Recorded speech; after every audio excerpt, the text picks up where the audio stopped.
اعوذ باللہ من الشیطان اللعین الرجیم بسم اللہ الرحمن الرحیم۔ محترم ناظرین، اکثر سوال ہوتا ہے کہ مومن و کافر کے عالم نزا میں سہولت و صعوبت کا سبب کیا ہے، یعنی آرام اور تکلیف کا سبب کیا ہے کہ کبھی مومن کے انتقال ہوتا ہے تو انتقال کے وقت بہت تکلیف ہوتی ہے، اور بعض مومن ایسے ہیں کہ جن کا انتقال ہوتا ہے تو کوئی تکلیف نہیں ہوتی ہے اور بہت آسانی سے ان کی موت ہو جاتی ہے۔ لیکن کافر کے حوالے سے بھی ایسا ہی ہے کہ بہت سے کافر وہ بھی تکلیف سے مرتے ہیں اور بہت سے ایسے جو آرام سے مرتے ہیں، انہیں پتہ بھی نہیں چلتا ہے۔ ہمارے یہاں جبکہ مشہور یہ ہے کہ مومن جب اس دنیا سے اور آرام سے راحت سے جاتا ہے تو گویا اس کی نیکی کا سبب ہے،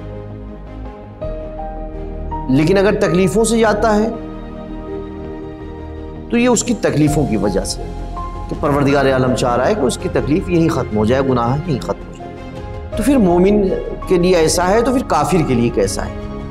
چھٹے امام جعفر صادق علیہ السلام سے ایک تفصیلی حدیث نقل ہوئی ہے، میں اس کا مختصر سا بلکہ اس کا نچوڑ آپ کے سامنے بیان کروں، جس میں امام علیہ السلام نے فرمایا، جب سوال کیا گیا اسی موت کے حوالے سے کہ فرزند رسول موت کے لیے تو کہا یہ گیا ہے کہ اس طریقے سے جیسے جب تکلیف دے موت کے لیے کہ جیسے آرا چل رہا ہو، یہ کافر کی موت سانپ نے ڈس لیا ہو، بچھو نے ڈنگ مار دیا ہو، بلکہ اس سے بھی زیادہ تکلیف ہوتی ہے، لیکن دیکھا یہ جاتا ہے کہ بہت سے تو بڑی راحت سے اس دنیا سے جاتے ہیں۔ اسی طریقے سے مومنین میں ایسا ہے،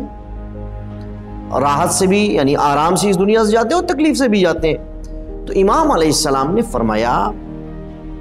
کہ اگر مومن اس دنیا سے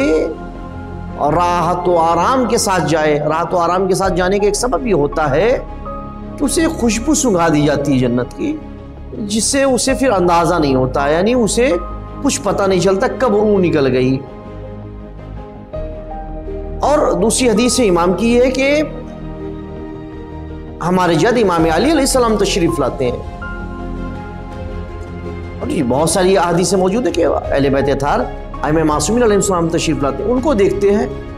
تو جیسی دیکھا تو ساری تکلیفیں زائل ہو جاتی ہیں، تکلیفوں کا احساس نہیں ہوتا اور کب روح نکل گئی پتہ نہیں چلتا ہے۔ لیکن جو امام علیہ السلام نے اس میں فرمایا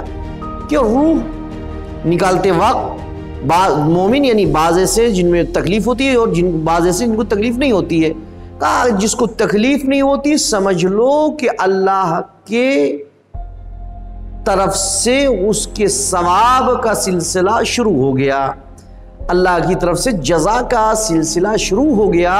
اور پہلی جزا یہ ملی کہ اس کی روح آسانی سے قبض کی گئی۔ پھر اس کے لیے کیا خیال ہے کہ جس کی روح تکلیف سے نکالی جاتی ہے، جسے بہت تکلیف ہوتی ہے روح نکلتے وقت، تو امام علیہ السلام نے فرمایا کہ یہ ان کے لیے ہے کہ جنہوں نے گناہ کیا ہے، ان کے گناہ کے سبب تکلیف کے ساتھ روح نکلتی ہے، چونکہ پروردگار عالم یہ چاہتا ہے کہ مومن جب اس دنیا سے جائے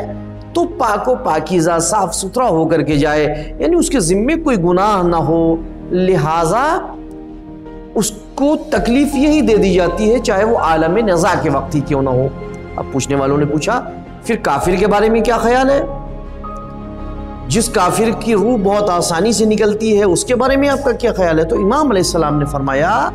کہ اس کے بارے میں خیال یہ ہے چونکہ اس نے کچھ نیک کام کیے، کچھ نیکیاں انجام دی دنیا میں، لہٰذا پروردگار عالم نے اس کی نیکیوں کا صلہ یہی پر دے دیا اس کی روح کو آسانی سے قبض کر کے، تاکہ وہ روز محشر سوال نہ کرے کہ میں نے فلاں نیکی کی تھی اس کا صلہ مجھے دے دے، فوراً پروردگار کہے گا کہ ہم نے تم کو عالم نزا کے وقت اس کا صلہ دے دیا تھا۔ اور کافر وہ جس کے اوپر عذاب ہو رہا ہے اور جس کی روح سختی کے ساتھ قبض ہو رہی ہے، تکلیف کے ساتھ قبض ہو رہی ہے، کہا اس کے لیے سمجھ لو کہ عذاب پروردگار ابھی سے شروع ہو گیا ہے جو آگے تک جاری رہے گا۔ تو عزیزان محترم، یہ آپ نے اندازہ لگایا کہ کس طریقے سے امام علیہ السلام نے عالم نزاع کے وقت تکلیف اور راحت دونوں کا سبب بیان کیا ہے۔ آخر الدعوانا الحمدللہ رب العالمین۔